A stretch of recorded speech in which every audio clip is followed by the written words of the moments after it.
오늘은 명절 연휴, 명절 끝날인데 여러분들 명절 잘 보내셨습니까?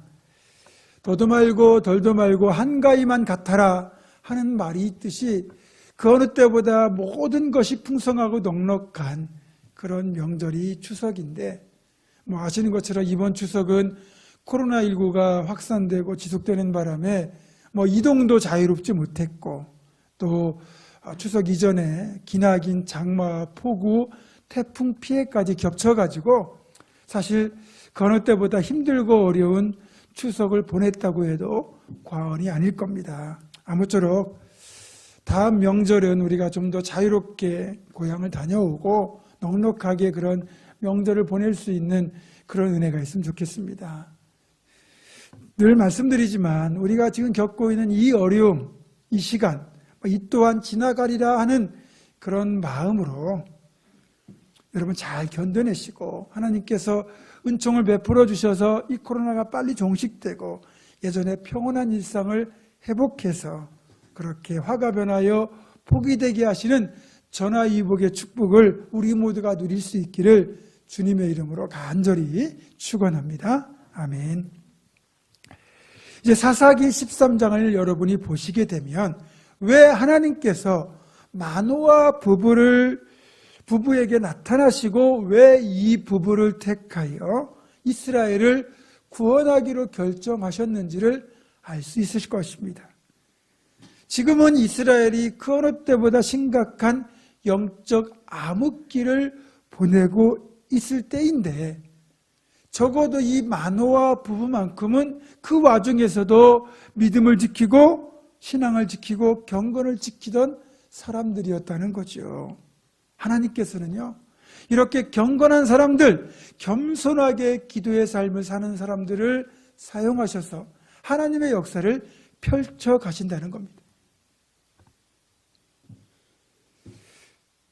하나님의 선택 기준은 우리가 가진 지식, 우리가 가진 능력, 물질, 그런 것들이 아니고요. 하나님 앞에 얼마나 경건한가, 얼마나 겸손한가, 얼마나 기도하는가, 이런 것들을 보신다는 거죠. 여러분 보세요.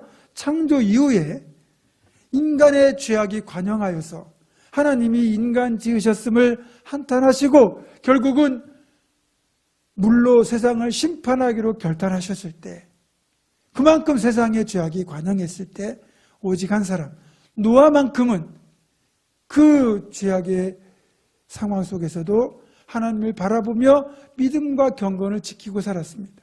그래서 하나님은 노아를 택하여 심판의 와중에서도 인류를 그렇게 인류가 멸종되지 않고 대를 이어갈 수 있도록 은혜를 베푸셨어요.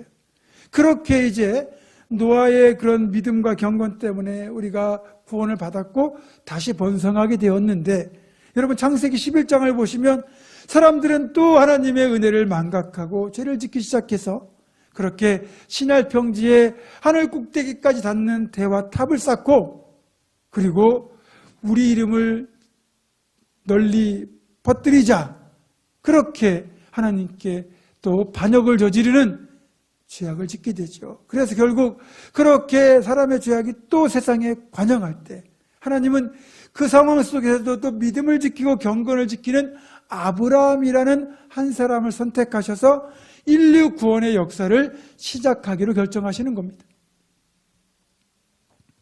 지금 이 시대에도 마찬가지입니다. 하나님은 이 시대에도 경건한 믿음의 사람들, 기도하는 사람들을 택하셔서 하나님의 일들을 펼쳐 가십니다. 따라서 우리가 하나님께 쓰임받는 비결은 내가 얼마나 능력이 있느냐, 내가 얼마나 가졌느냐, 그런 것들이 아니고요. 얼마나 기도와 경건에 힘쓰느냐, 이것이 하나님께 쓰임받는 관건이라는 거죠. 이왕이면 믿음 생활할 때 더욱더 기도와 경건에 힘쓰셔서 하나님께 쓰임받는 우리 모두가 되기를 주님의 이름으로 축원합니다. 또 한 가지 우리가 사사기 13장을 통하여 알 수 있는 사실은 자신의 삶의 자리에서 묵묵히 최선을 다해 살아가면 그것을 통해서도 하나님의 임재를 경험할 수 있다는 것입니다. 여러분 신앙인이라면 누구라도 하나님의 임재를 경험하며 살기를 원합니다. 우리가 그토록 갈망하는 하나님의 임재, 그런 임재를 경험할 수 있는 방법이 무엇일까요? 여러분 아시는 것처럼 기도와 예배야말로 하나님의 임재를 경험할 수 있는 최고로 좋은 방법, 좋은 시간이에요. 기도는 온전히 하나님을 향하여 나를 오픈하는 시간이에요. 그래서 하나님의 임재를 경험하기에 가장 좋은 시간이죠. 이렇게 기도가 하나님의 임재를 경험할 수 있는 좋은 방법이긴 하지만 꼭 기도만이 아니라도 우리가 하나님의 임재를 경험하는 방법 중에 하나가 내게 주어진 시간, 내게 주어진 그 자리, 내게 주어진 일을 최선을 다해 감당하면 오히려 그것을 통해서도 하나님의 임재를 경험할 수 있다는 것을 사사기 13장은 보여주고 있습니다. 여러분, 여호와의 사자가 마노아의 아내에게 언제 나타나셨습니까? 마노아의 아내가 기도할 때 나타나셨습니까? 아니잖아요. 마노아의 아내가 밭에서 일을 하고 있을 때 나타나셨어요. 모세는 호렙산에서 양을 치다가 하나님을 만났고, 베드로와 요한은 갈릴리 바다에서 물고기를 잡다가 주님을 만났습니다. 그렇습니다. 우리가 각자의 자리에서 맡겨진 일을 최선을 다하여 살아갈 때, 그럴 때도 하나님의 임재를 경험할 수 있다는 것을 우리는 이제 알게 됩니다. 그래서 신앙인에게 있어서 가장 중요한 삶의 태도 중에 하나가 뭐냐? 내가 있는 모든 것, 내가 하는 모든 일에 죽게 하도 최선을 다하여 섬기는 것이라는 거죠. 그리고 이런 사실은 하나님의 임재를 경험할 때뿐만 아니라 주님이 다시 이 땅에 오시는 재림의 날, 그때도 동일하다는 거죠. 마태복음 24장 40절과 41절입니다. 그때 두 사람이 밭에 있음에 한 사람은 데려가고 한 사람은 버려둠을 당할 것이요, 두 여자가 맷돌질을 하고 있음에 한 사람은 데려가고 한 사람은 버려둠을 당할 것이니라. 이렇게 되어 있잖아요.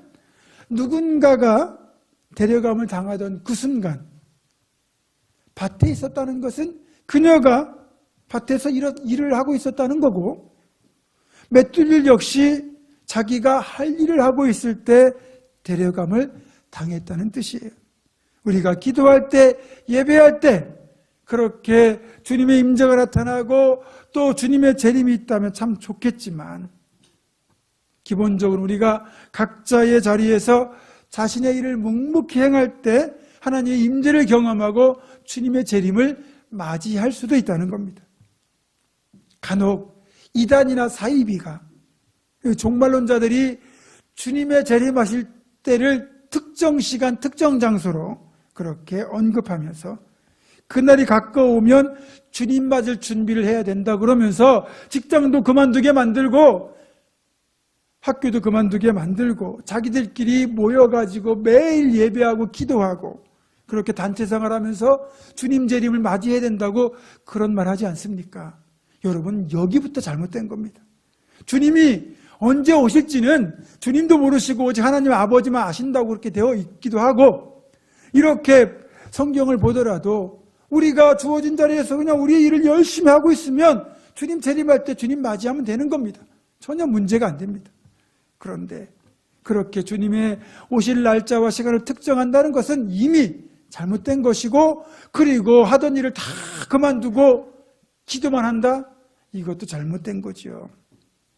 중요한 건 어쨌든 내게 주어진 그 자리에서 열심히 주님께 하듯 최선을 다하여 일하는 것, 그게 건강한 신앙이고 주님 임재를 경험할 수 있는 길이고, 주님이 재림하실 때 부끄럽지 않게 주님을 맞이할 수 있는 비결이기도 한 겁니다. 다시 한번 여러분께 말씀드립니다. 우리가 있는 자리, 여러분께 주어진 모든 자리에서 여러분께 맡겨진 모든 일을 최선을 다하여 감당하시는 우리 모두가 되기를 주님의 이름으로 축원합니다. 이제 마노아 부부를 찾아오신 여호와의 사자는 이 부부를 통하여 태어날 아이를 특별히 나실인으로 키울 것을 말씀하셨습니다. 나실인은 구별되었다는 뜻의 히브리어 나자르와 사람이라는 뜻의 인, 이 두 가지를 합친 말로써 하나님께 자신을 구별하여 드린 사람이라는 뜻입니다. 나시린은 크게 보면 두 종류가 있어요. 하나는 일정 기간을 정해서 하나님께 나를 드리겠다고 결단한 한시적 나시린, 그리고 태어날 때부터 죽을 때까지 온전히 하나님께 나를 바치겠다고 그렇게 드려진 평생 나시린, 이렇게 두 종류가 있습니다. 여러분들도 나시린이에요, 사실은. 왜냐하면 내가 고난주간 동안 오락을 금하고 좋아하는 것들을 멈추고 말씀과 기도에 힘쓰겠다고 결심하면 여러분들은 고난주간 한 주간 동안 한시적 나시린이 되는 거예요. 그리고 평생을 내가 주님께 나를 헌신하겠다 그러면 평생 나시린이 되는 거죠. 이제 나시린이 되기로 결정이 되면 특별히 절제해야 되는 것들이 있는데, 민수기 6장 1절로부터 7절에 보면 나시린에게만 적용되는 세 가지 제한 규정이 있습니다.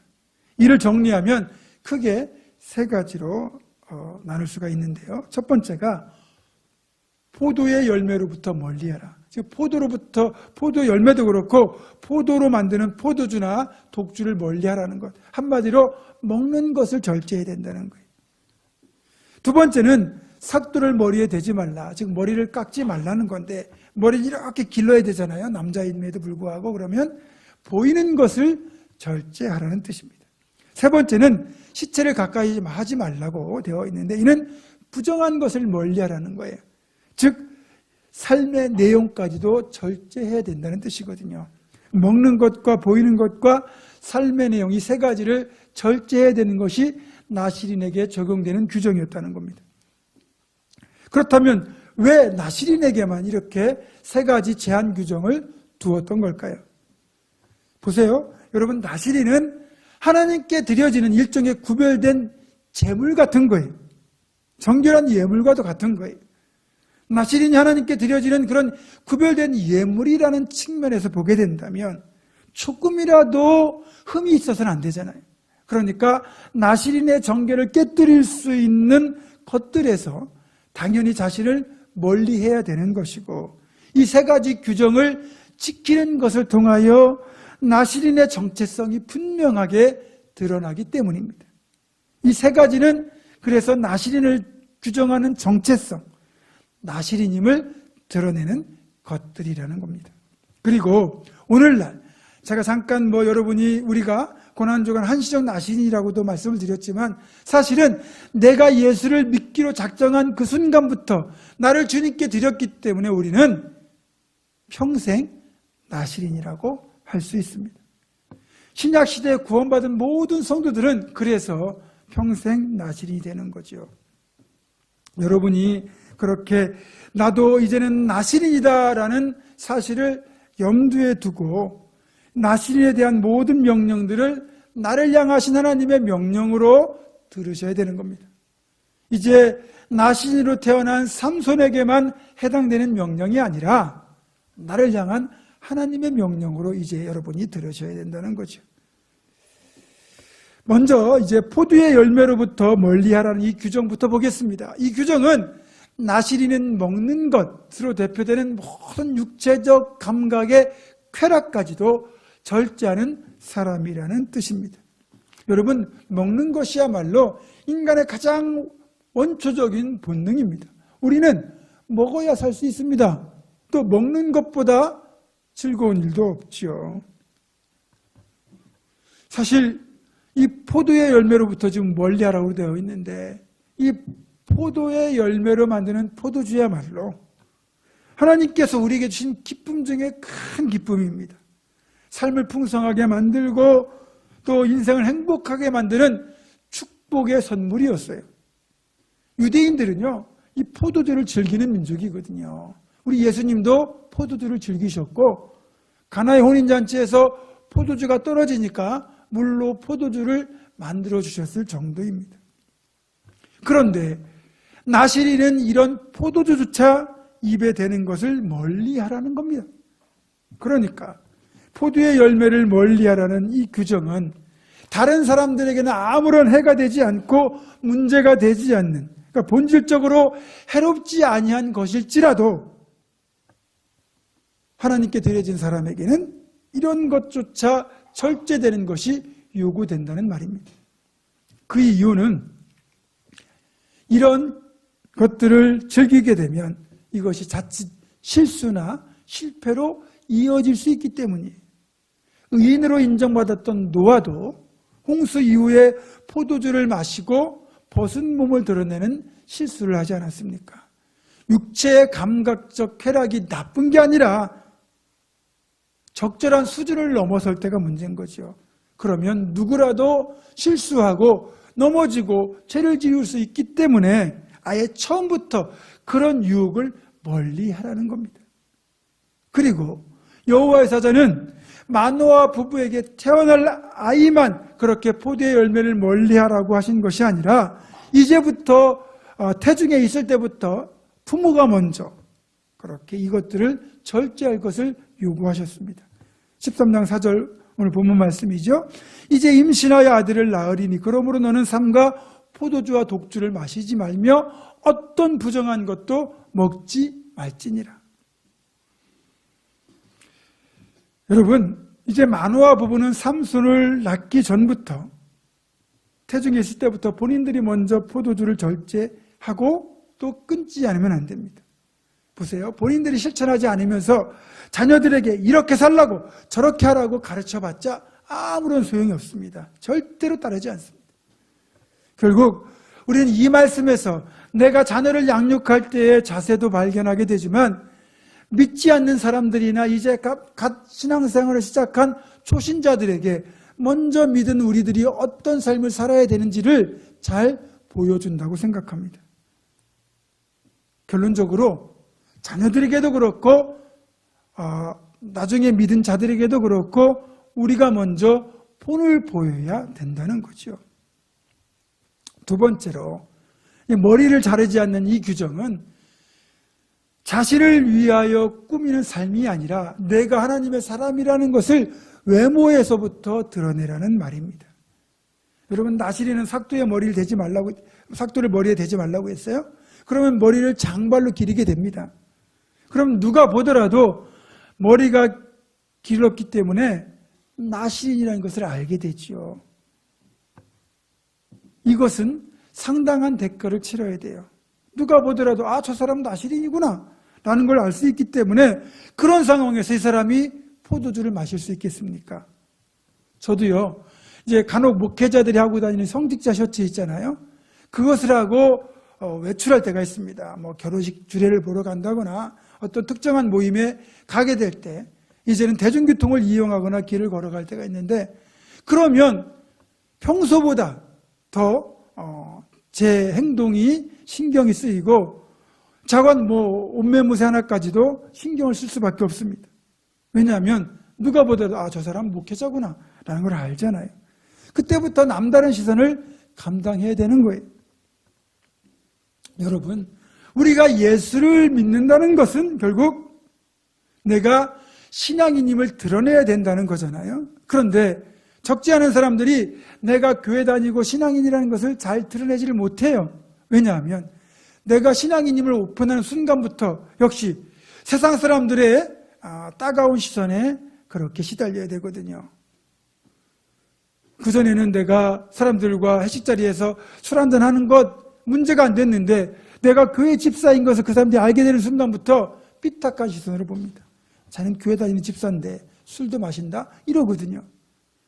내가 남들하고 농담을 주고받을 수도 있고 조금은 자기들하고 똑같이 약간 좀 그렇게 적당히 타협할 수도 있겠건만 내가 예수를 믿는다는 사실이 그 사람들에게 드러나는 순간부터 내가 그러면 나쁜 짓이 되고 자기들이 하는 것은 문제가 안 된다는 거죠. 그래서 참 불편하죠. 그러나 이것은 신앙인의 숙명이나 마찬가지입니다. 내가 신앙인이라는 것을 드러낸 것 때문에 그것 때문에 행동에 제약을 받고 여러 가지 불이익을 당하더라도 그것이 또 하나의 신앙 고백이라는 사실을 우리는 잊어서는 안 됩니다. 삶 속에서도 드러나는 모습을 통해서 여러분이 신앙인임을 고백하는 그런 신앙 고백을 하는 삶을 살아가실 수 있기를 주님의 이름으로 부탁합니다. 마지막으로 죽은 자로부터 삼가는 것은 이 세상의 가장 친한 관계로부터도 구별을 해야 된다는 것을 의미합니다. 그 어떤 것보다 친밀한 관계를 절제해야 된다는 건 가장 큰 결단을 요구하는 부분이기도 합니다. 여러분, 아브라함을 한번 보십시오. 아브라함은 부르심의 첫 단계부터 가장 친밀한 관계를 절제해야 되는 요구를 받았습니다. 그래서 어찌 보면 아브라함이야말로 가장 첫 번째 나실인이었다고 말할 수 있습니다. 아브라함은 세 가지를 떠나라고 요구받았죠. 고향과 친척과 아버지의 집, 이 세 가지를 떠날 것을 요구받았어요. 고향과 친척과 아버지 집, 이 세 가지는 아브라함이 그동안 누려왔고 또 당연히 누릴 수 있는 권한이 있는 것들이에요. 그런데 하나님은 이것들을 떠남으로써 아브라함이 영적 나실인이라는 것을 증명하도록 요구하셨어요. 여기에서 신앙인이라는 정체성, 영적 나실인이라는 정체성이 작동되기 시작합니다. 아브라함이 신앙인이라는 나실인이라는 정체성으로 살기 위한 믿음의 여정을 시작할 때 반드시 떠나야 되는 것, 결별해야 되는 것이 바로 고향과 친척과 아버지의 집이거든요. 고향과 친척과 아버지의 집은 인간적인 방법이 통할 수 있는 환경, 그동안 공들여 확보해 놓은 인맥, 이런 것들을 의미합니다. 결국 내가 그만큼 돈과 시간을 들여서 일으켜 놓은 결과물이에요. 정정당당하게 누릴 수 있는 것들이라는 말이죠. 또 이건 신앙적인 측면에서 보면 하나님보다 더 의지하게 되는 세상의 수단과 사람을 말하기도 합니다.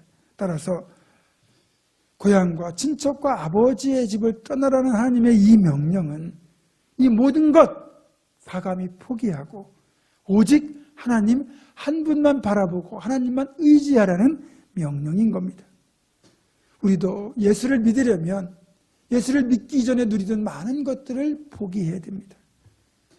이것들을 포기하지 않으면, 이것들을 떠나지 않으면 제대로 된 신앙생활을 할 수 없습니다. 예수님께 온전히 집중할 수가 없어요. 여러분, 공부하는 학생이 시험을 앞두고 있는데 TV 켜놓고 TV 보면서 공부를 할 수 있겠습니까? 두 개 다 안 됩니다. 우리가 예수를 믿기로 했다면 예수 믿는 데 방해되는 세상의 것들은 과감히 떠나고 포기할 수 있어야 되죠. 이게 신앙인의 자세입니다.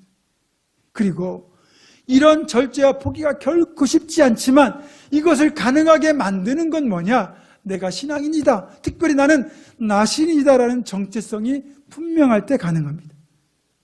앞에서 말씀드린 것처럼 삼손은 태어나기 전부터 나신으로 구별되었지만 우리도 신앙적인 측면에서 보게 되면 이미 창세전부터 하나님의 자녀로 예정이 되었으니 우리도 이 시대에 나신인으로 이미 선택받은 존재라는 거죠.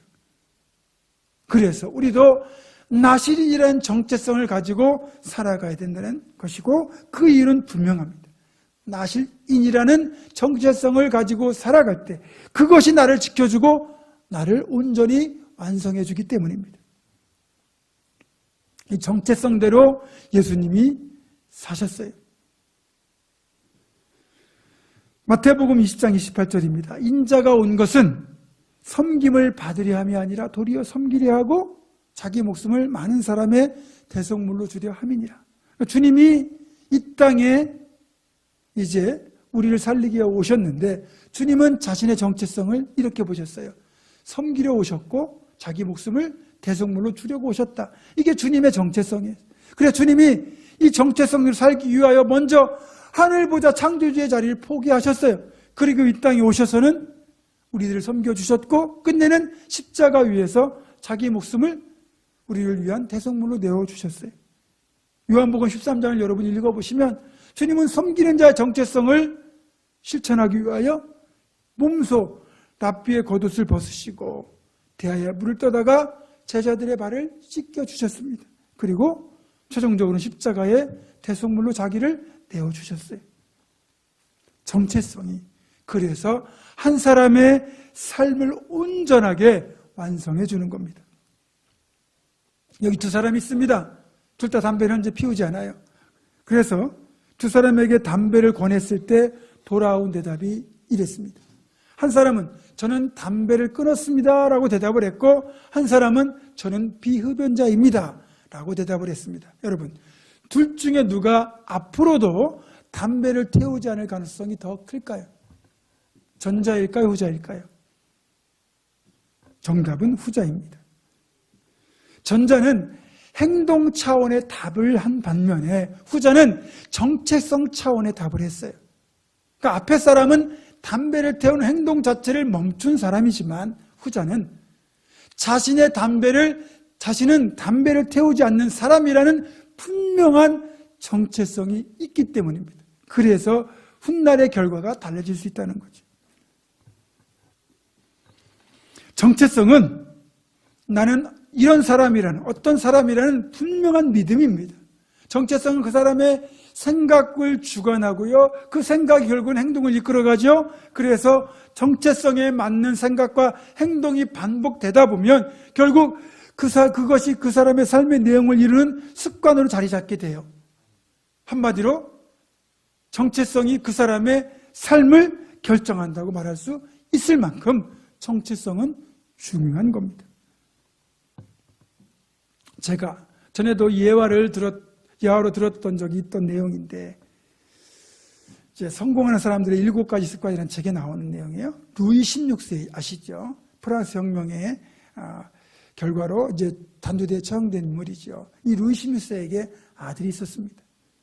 이제 혁명군들이 루이 16세의 아들 이 왕자를 이제 가택에 연금해 놓고 이제 훗날 왕정 복귀 움직임의 싹을 잘라버리려고 이 집에 술과 매춘부들을 잔뜩 넣어놨습니다.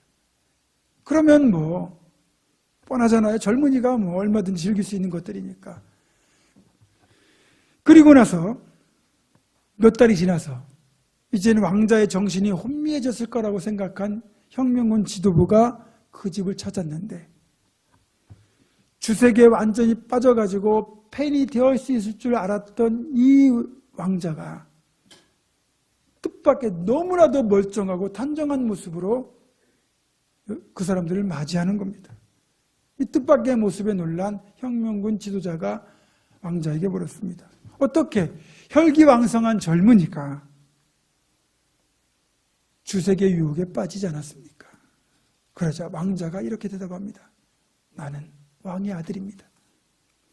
왕자는 자신이 왕의 아들이라는 자신의 정체성을 잊지 않고 늘 마음에 새기고 있었기 때문에 주색의 유혹을 넘어 자신을 지켜낼 수 있었던 겁니다. 그만큼 내가 어떤 사람인지를 의식하고 살아가는 것이 그 정체성이 중요하다는 거죠. 창세기의 인물 요셉이 포디발의 아내의 유혹을 이길 수 있었던 것, 그 이유 역시 요셉의 의지가 대단했기 때문이 아니라는 겁니다. 의지로는요, 유혹을 이길 수가 없어요. 요셉은 자신의 의지로 그 유혹을 이긴 게 아니라 나는 하나님의 사람이라는 정체성으로 그 유혹을 이긴 겁니다. 전에 집사님 한 분이 제게 상담을 요청해 오셨습니다. 식당을 하고 싶은데, 식당을 하다 보면 식사와 곁들여서 반주를, 소주나 맥주를 드시는 분들이 있잖아요. 그것도 일종의 술을 파는 것 아니냐라는 생각에 마음이 걸리셨던 겁니다. 적어도 이분은 자신이 영적 나실인이라는 정체성이 있었기 때문에 이런 고민을 하신 겁니다. 말씀을 정리합니다. 나실인이라는 존재는 내가 당연히 누릴 수 있는 권리조차도 내려놓고 육체적 감각의 즐거움까지도 절제하면서 나를 구별하여 하나님께 드려지는 사람입니다.